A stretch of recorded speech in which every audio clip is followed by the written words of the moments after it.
नमस्कार। हम सभी पर महाराज जी का आशीर्वाद और बजरंगबली जी की कृपा सदैव बनी रहे।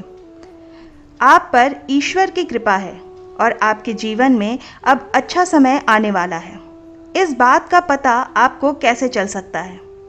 एक बात हम सभी अच्छे से जानते हैं कि जीवन मरण, सुख दुख, लाभ हानि, खुशियाँ गम जीवन के अभूतपूर्व अंग हैं।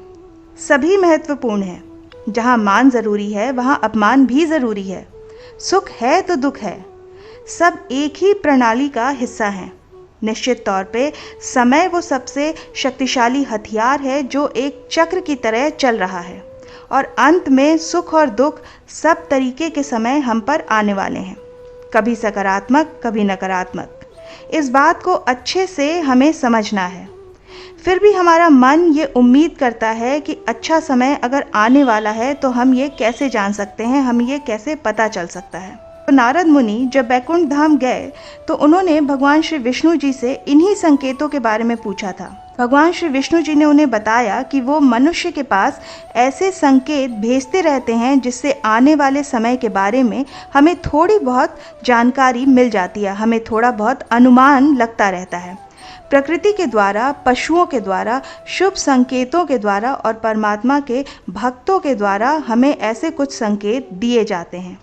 तो आइए जानते हैं इन संकेतों के बारे में। जो सबसे पहला संकेत है वो ये है कि अगर आपकी आंखें ब्रह्म मुहूर्त के बीच यानी कि सुबह 3 से 6 के बीच में खुल जाए और आपको उठते ही ईश्वर का स्मरण होने लग जाए या ऐसा प्रतीत हो कि कोई दिव्य शक्ति आपको जगा रही है, कोई दिशा दे रही है, कोई दिशा दिखा रही है, आपके मन में कुछ ऐसे विचार चलने लगें जो आपके भविष्य से जुड़ा हुआ हो।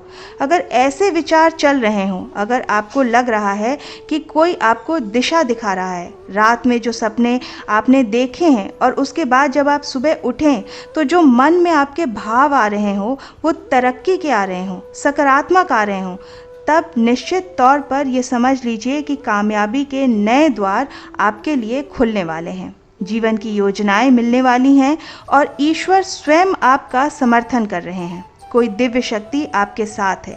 ऐसे में आप बिल्कुल निर्भय होकर आगे बढ़िए और आपको ये जान लेना चाहिए कि अब आपका अच्छा समय आ चुका है, अच्छा समय चल रहा है, ऐसा आप मान सकते हैं।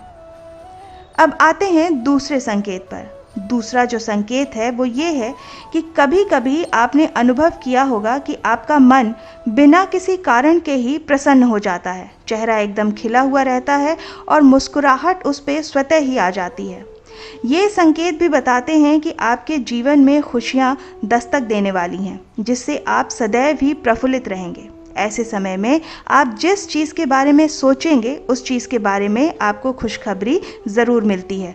तो आप ये निश्चित समझ लीजिए कि ये वही समय है जब ईश्वर आप पर प्रसन्न है और ये अति शुभ संकेत है। तीसरा संकेत है कि अगर आपके द्वार पर गौ माता कुछ खाने के लिए आ जाए, मतलब ये पशुओं के द्वारा संकेत भिजवाए जा रहे हैं। गौ को तो हम माता स्वरूप मानते हैं, लेकिन अन्य पशुओं की बात अगर हम करें तो बिल्ली है या वानर है, मतलब बिल्ली घर के आसपास अगर बच्चों को जन्म दे या बिल्ली के छोटे बच्चे आपको दिख जाएं या फिर बंदर आपके घर से खाने पीने की चीज़ें उठा लें या पक्षी चहकते हुए आपके घर में डेरा लगाए रखें, तो आप ये जान लीजिए कि ये यकीनन आपकी नकारात्मकता को खींचकर दूर लेकर जा रहे हैं और जीवन में शुभ समय का संकेत दे रहे हैं। इसलिए कहा जाता है कि सुबह अगर आपको जीवन में कठिन समय चल रहा हो तो आप सुबह उठकर पक्षियों को दाना डालिए या बिल्ली या कुत्ते को रोटी खिलाइए। ये इसलिए कहा जाता है क्योंकि वो आपके जीवन से नकारात्मकता को खींच कर ले जाते हैं। ये बहुत ज़रूरी है, बहुत ही आवश्यक है। इसलिए ये शुभ संकेत में गिना जाता है कि आपके जीवन में अब जो समय आ रहा है वो आपको मजबूत बनाने के लिए आ रहा है, आपको शक्तिशाली बनाने के लिए आ रहा है। आप किसी योग्य पदवी पर पहुंचने वाले हैं, जीवन में अच्छे संबंध के स्तर पर पहुंचने वाले हैं या फिर आपकी आध्यात्मिक स्तर पर उन्नति होने वाली है। अब आते हैं चौथे संकेत पर। चौथा संकेत जो है वो ये है कि छोटे बच्चों में ईश्वर बसते हैं।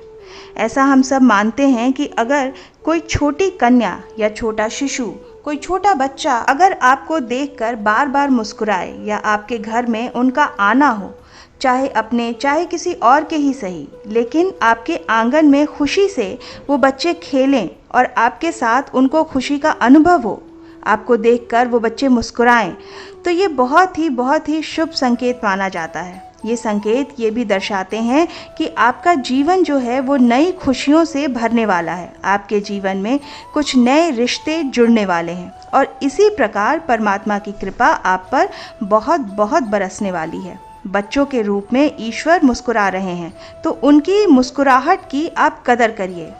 इसके बाद आता है पांचवा संकेत। पांचवा संकेत होता है कि काफ़ी समय से चल रहे जो खर्चे हैं या जो आने वाले संकट हैं वो अचानक आपके जीवन से समाप्त हो जाते हैं। मतलब ये लगे कि कोई संकट या कोई परेशानी चल रही थी या आने वाली थी और अचानक ही वो सुलझ गई। धन आने के जो द्वार बंद पड़े थे, अचानक से कहीं से थोड़ा पैसा आ जाए या कोई काम जो अटका पड़ा था वो अचानक से बनने लग जाए, तो भी समझ लीजिए कि अब बुरा वक्त समाप्त होने वाला है और आपके घर में धन का आगमन होने वाला है। माँ लक्ष्मी आने वाली हैं और चीज़ें धीरे धीरे सकारात्मक होनी शुरू हो जाएंगी। ये स्पष्ट संकेत होता है कि चीज़ें अपने आप ही एक समय के बाद बदलनी शुरू हो जाती हैं। जाहिर सी बात है कि उसके लिए आपके ऊपर ईश्वर की कृपा का होना सबसे आवश्यक होता है। इसके बाद आता है छठा संकेत। तो जो छठा संकेत है वो ये है कि पूजा की थाली में फूल, माला या चंदन का गिर जाना, जैसे कि भगवान की मूर्ति पर से फूल की माला का गिरना या फूल का गिर जाना भगवान की मूर्ति से, या जो जोत बनती है उसमें कभी कभी फूल जैसा आकार बन जाता है। ये आपको ऐसा प्रतीत होता है कि जैसे भगवान आपको देखकर मुस्कुरा रहे हैं। भगवान की मूर्ति में आपको उनकी मुस्कुराहट की या उनकी प्रसन्नता के दर्शन होते हैं।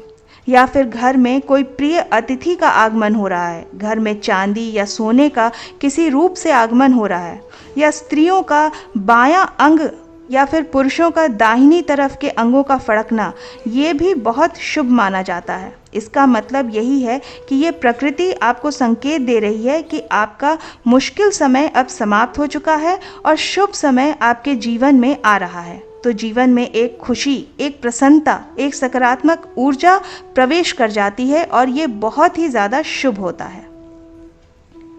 अब आते हैं सातवें संकेत पर। सातवां संकेत है कि अगर आप सुबह सुबह किसी शुभ कार्य के लिए घर से निकलें और आपको गौ माता के दर्शन हो जाएं, किसी साधु संत के दर्शन हो जाएं, परमात्मा के किसी भक्त के दर्शन हो जाएं, किसी पुजारी से आपको आशीर्वाद मिल जाए, मतलब जो भी परमात्मा से जुड़े हुए व्यक्ति हैं उनका आशीर्वाद मिल जाए, तो ये भी अति शुभ संकेत माना जाता है।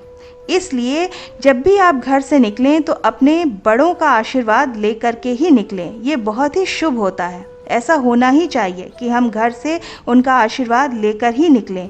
उसके बाद आप जीवन में कोई भी कार्य करेंगे तो आप देखेंगे कि आपके कार्य बनने में कभी देर नहीं लगेगी। इसलिए जिस काम के लिए भी आप निकले हैं उसमें आपको सफलता मिलेगी ही मिलेगी। इसी तरह आठवां संकेत है कि कभी आपको रास्ते में कोई सिक्का मिल जाए या नोट मिल जाए या कहीं कोई पैसा गिरा हुआ मिल जाए, तो निश्चित ही ये एक संकेत होता है कि आपके जीवन में धन आने वाला है या कहीं अटका हुआ पैसा आपको वापस मिलने वाला है। तो जो भी होगा उससे आपकी आर्थिक स्थिति और मजबूत होगी और धन के आगमन का ये संकेत होता है। ये प्रकृति की तरफ से बहुत ही शुभ, बहुत ही उत्तम संकेत है आपके लिए। इसका मतलब ये बिल्कुल पक्का है कि आपके ईश्वर, आपके इष्ट आपके साथ हैं। आपको जीवन में ये बात याद दिलाई जा रही है कि आपका जो लक्ष्य है, जो आपका गंतव्य है, वो आप भूलिए मत और निरंतर उसको पाने के लिए आप प्रयासरत रहिए।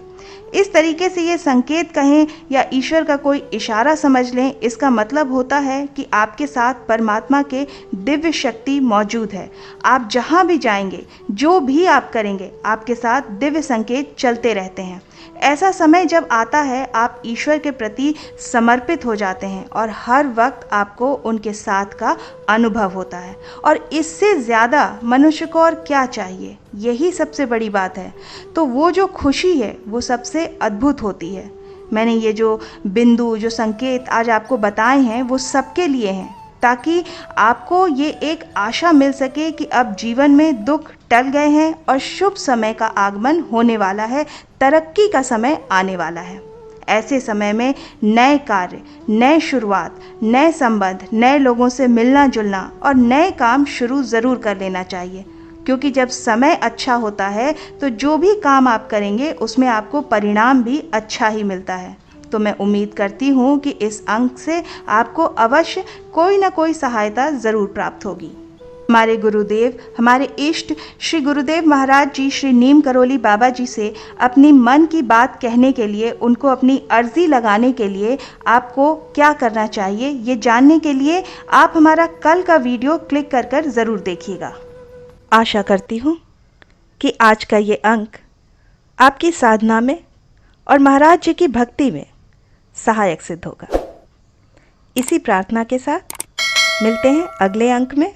तब तक के लिए जय बाबा की। हरे हरे हरे राम राम राम हरे हरे, हरे कृष्ण कृष्ण कृष्ण हरे